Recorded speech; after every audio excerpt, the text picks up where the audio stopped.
Gen Zs, comrades, and millennials have once again occupied Nairobi's central business district with just one message: Ruto must go. Young people have refused to buy the narrative of dialogue that is being pushed forward by both President William Ruto and the Azimio coalition, whose leader is ODM leader Raila Odinga. Police are still involved in a hide-and-seek kind of game with the young protesters, whose unrelenting demands have caught the attention of the entire world. Meanwhile, tear gas manufacturing companies and suppliers are silent on this matter. The reason for their silence is probably clearer than your techno selfie camera. Today, I've got an interesting fact for you.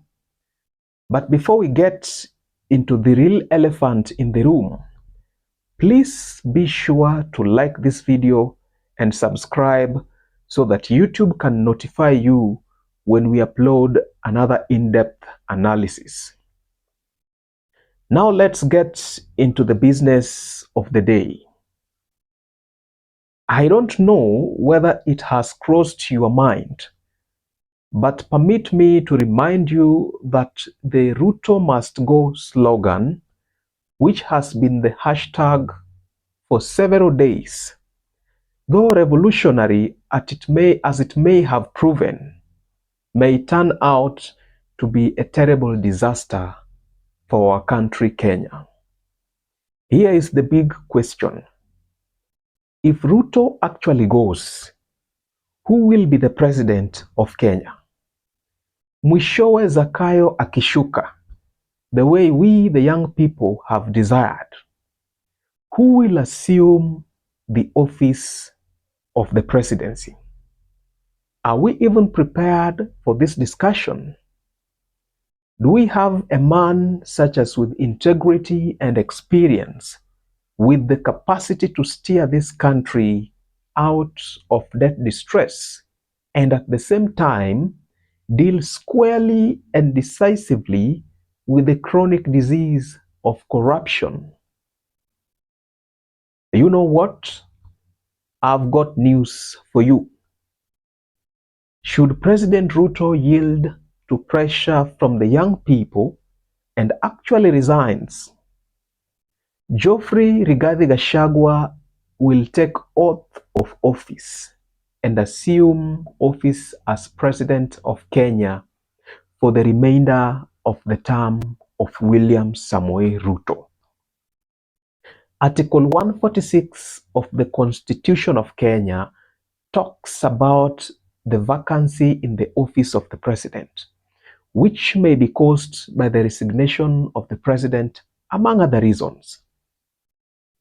Clause 2 of the article stipulates that when a vacancy occurs in the office of the President, the Deputy President, who is Rigathi Gachagua now, shall assume office for the remainder of the term of the President.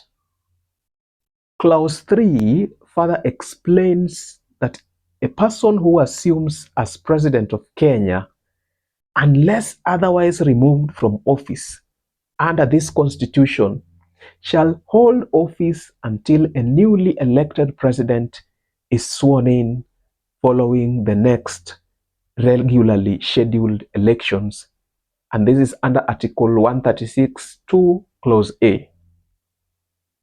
Siaya Senator Dr. Oburu Oginga reiterates that inasmuch as he supports the push by the young generation, the Ruto must go slogan calls are unwarranted, as they may not only lead to a nation of anarchy, but may also pave the way for Gachagua presidency.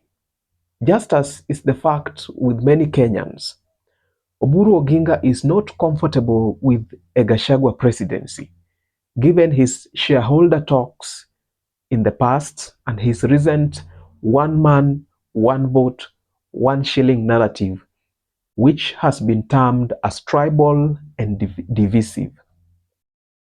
In case President William Ruto is ousted, either through parliament or through his willful resignation, it is Rigathi Gachagua who will take over. And this is the reality of the matter. The so-called dialogue, which many politicians across the divide have endorsed, has historically proven to be less efficient as it provides avenues for the powers that be to compromise an organically generated civil revolt. Gen Zs have insisted that time for dialogue is over. Gen Zs have declared that it is time to drain the swamp and clear the mess of impunity which, according to the young people, has characterized the embattled Kenya Kwanza administration. Young people across the country are demanding a complete cleanup of government, with the ultimate irreducible minimum being the resignation of the president himself, William Ruto himself. The revolutionary and yet leaderless Gen Zs have maintained that it is time to take action and that time for dialogue is long gone. Declaring Ruto must go, quote unquote, is one thing. Ruto actually going is another thing. It is also difficult for a president to vacate his office than to actually dissolve his cabinet. Even more difficult is to contemplate the reality that Gachagua may be the country's next commander-in-chief if the chief hustler, William Ruto, is dethroned.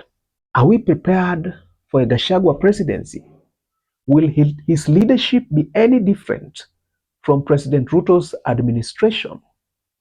Gen Zs have been talking about installing former Interior Cabinet Secretary Dr. Fred Matiang'i as president.